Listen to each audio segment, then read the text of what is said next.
Kamusta po mga ka-Streetwise? Ako po si Takero Miyamoto at welcome po sa aking munting channel. So mga ka-Streetwise, alam nyo, last trip kayo ng Davao City. Last trip talaga ngayon kasi alam nyo kung anong ginawa ng bagong hepe ng Davao City na si General Torre. Ang ginawa po ng Davao Police ngayon, nagpakalat ng poster na si Kibuloy po ay wanted at merong bounty na 10 milyon. At alam nyo kung anong nakakatawa pa dito mga kababayan, nung tinanong nga po itong si General Torre, ang sagot niya ay, kaya ko lang naman nilagyan ng poster yung buong Davao City.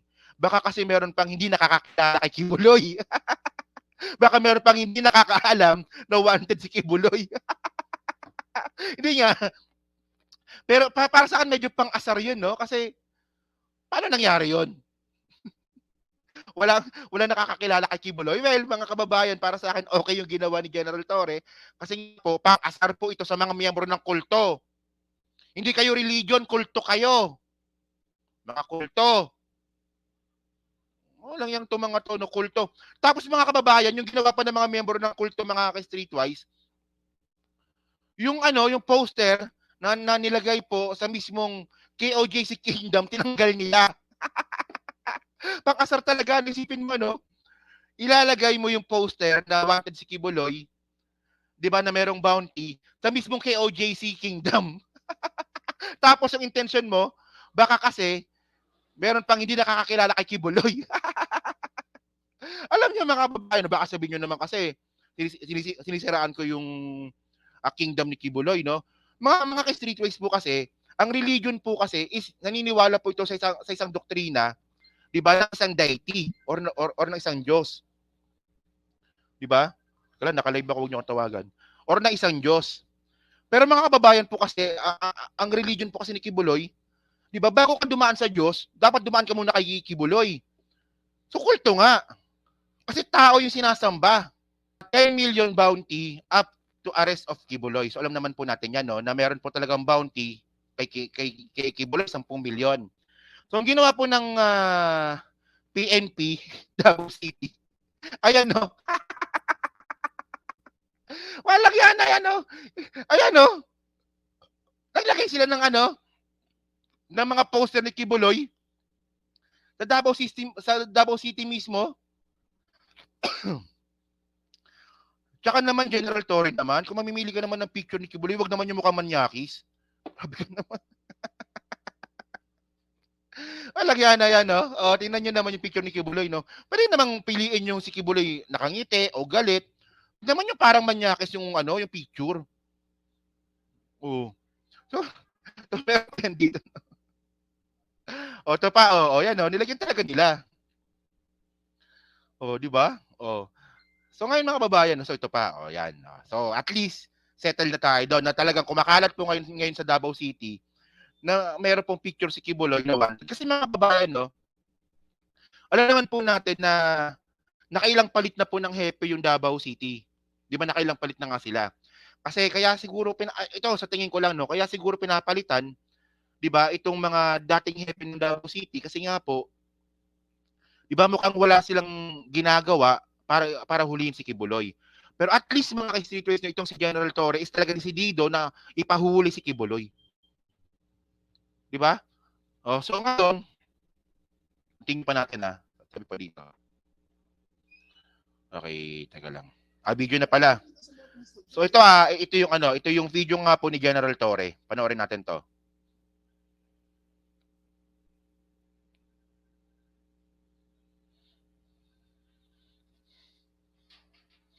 I ordered that it be nagpa-print na kami ng 200 piraso eh. Kaya makita nyo sa iba-ibang parts ng Davao City and elsewhere in the Philippines. Pinapopost ko na rin sa aming website so that it will be worldwide. Kasi these people has the ability to run away from the Filipinos. That's the least that I can do to support the effort to bring to justice Mr. Kibuloy and his cohorts. So, yan ang support na maibigay ko sa ating effort na malaman ng taong bayan dito sa Davao na merong reward sa kanya na 10 million. Baka hindi pa kasi alam ng ibang mga tao eh. Kailangan din natin kasi talagang ipaalam sa mga tao na may warrant. So, the warrant should be served. The ends of justice should be met. Alam niyo, no? Ulitin natin yung sinabi ni General Torre, no? Tingnan nyo. To bring to justice Mr. Kibuloy and his cohorts. So, yan ang support na maibigay ko sa ating effort na malaman ng taong bayan dito sa Davao na merong reward sa kanya na 10 million. Baka hindi pa kasi alam ng ibang mga tao eh. Kailangan Alam niyo mga excuse me. Alam niyo mga babayan, alam niyo yung sagot po ni General Torre, parang naasar pa eh. Kasi sa tingin niyo ba, meron kayang tao sa Davao City ang di nakakaalam na wanted si Kibuloy?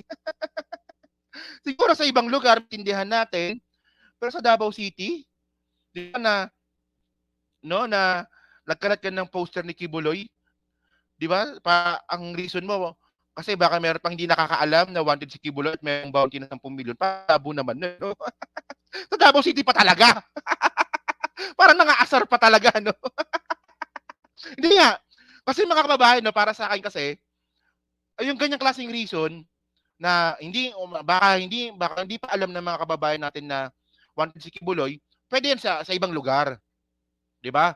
Pwede sa norte, 'di ba? O kaya sa mga lugar na malalayo sa Davao, pero sa Davao City mismo, hindi alam ng mga tao, may mga tao hindi nakakaalam na wanted si Kibuloy, parang naman. So para sa akin, alam ko naman na para sa akin pang-asar ito eh. Pang-asar ito, pero mga kababayan, ang malinaw dito, wala pong nilabag na batas dito, yung pulis. Wala pong nilabag na batas ang mga pulis dito sa pagpapakalat nga po ng poster ni Kibuloy. O ngayon, bago kayo magreklamo, maghanap kayo ng batas na nilabag yung mga pulis dito para nga po sa pagpapakalat nga po ng poster nga po ni Kibuloy. At syempre mga ka-streetways, no, hindi po papahuli dito itong miyembro ng kulto. Panoorin nyo to Tingnan nyo. Pa nga ba o Philippine New People's Army na nga ang matatawag natin sa ating mga kapulisan dahil maliban sa nagtatakip na mga mukha at hindi nagbibigay ng pagkakakilanlan ay walang puso pa ito at karapalang naglagay ng wanted signage dito mismo sa harap ng KOJC compound gawaing hindi makatao at walang pusong gobyerno. Kasi, isipin nyo, ang malupit dito, itong si General Torre, naglagay pa mismo ng poster sa harapan mismo ng KOJC compound. So kung gusto ni General Torre na baka kasi may hindi nakakaalam na wanted si Kibuloy, tapos lalagyan mo pa yung mismong KOJC compound, parang namang nanggagago ka naman nito. Sino ba yan? Ano yun? Reporter ng SMNI. Isipin nyo, di ba? Sino kayang member ni Kibuloy ang hindi nakakaalam na wanted si Kibuloy? Wala lang yan, no? O, tingnan nyo, So, ngayon, ang ginawa ngayon ng member ng kulto, tinanggal po yung poster. Actually, yung pagtanggal ng poster na yan, meron pa nilabag na batas dito yung mga member ni Kibuloy kasi ano yan eh? Property PNP, sinira nyo.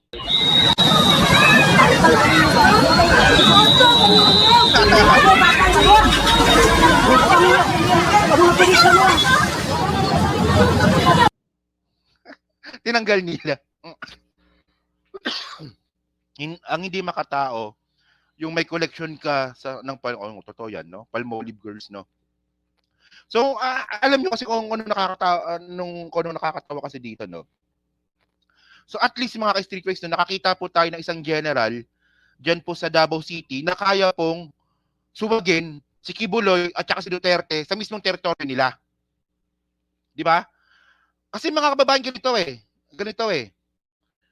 Ang po ng hepe yung Davao City at palagi po tinatanggal. So, ngayon, nagkaroon po tayo ng isang hepe ng Davao City na kayang suwagi si Kibuloy. Diba? At saka, si Baste Duterte sa mismong teritoryo po nila sa Davao City. At ito po ang hindi po nagustuhan po ni Baste. Diba? Tingnan niyo kung gaano ka-unprofessional itong si Baste. Ano nangyari dyan mga kababayan, no? Ngayon, may away ngayon si Baste at saka si General Torre. So sabi dito, balita ito nung nakarang araw, no? Sabi dito. Okay. General Torre refuses to dignify Baste Duterte tirades. Kasi yung mga kababayan, ang sabi ni Baste, no, kamukha ni Max Alvarado talaga to, no? Putang na to, no? So, ang sabi kasi ni Baste Duterte, hindi niya raw po gusto yung bagong pamamalakad po ni General Torre. At ang gagawin niya, sasampalin niya raw po si General Torre. Isipin mo yan, di ba? Sobrang unethical, barumbado, barbaric, at napakawalang kwenta po talaga ng mga Duterte. Hindi po ito gawain ng isang public official. Tatakutin mo? Tatakutin mo na sasampalin mo si General Torre? O, ngayon, kung sasampalin mo si General Torre, gawin mo na. Huwag yung puro salita. O, tapos mga kababayan, no, ang nakakatawa dito, merong isang event sa Davao City, di ba? Na dapat andun si General Torre at saka si Baste Duterte. Ang nangyari ng mga kababayan, di ba? Hindi po pupunta si Baste. O di ba? Kasi kung gusto mong sampalin si General Torre, dapat nabangan mo siya sa event doon at sinampal mo. Kung hindi mo kasi kung hindi ka pumunta, ibig sabihin nun, di ba? Nananakot ka lang. Di ba? Nagpapabida ka na naman sa mga bobong DDS na ang gusto lang naman is pagiging barumbado. Oh, tingnan niyo ha, sabi dito sa balita oh. Oh. Davao City, Philippines, no?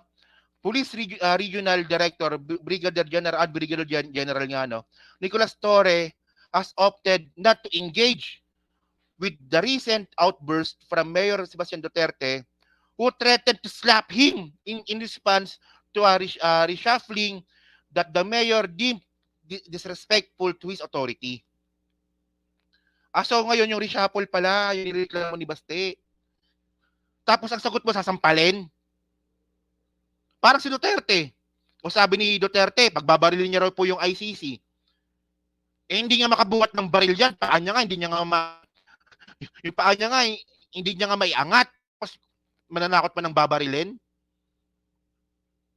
Oh. Ito po, di ba kabastos eh. Oh. So, yung mga kababayan, ang nakapagtaka dito, bakit hindi mo hinanting si General Torre? Kasi ako mga kababayan, pag ako, meron akong gustong sapakin, hinahanap ko, sasapakin ko talaga eh. Ito, sasampalan niya na nga lang. Di ba? Bakit hindi mo hinanap? And then may pagkakataon, magkita kayong dalawa, hindi ka naman pumunta.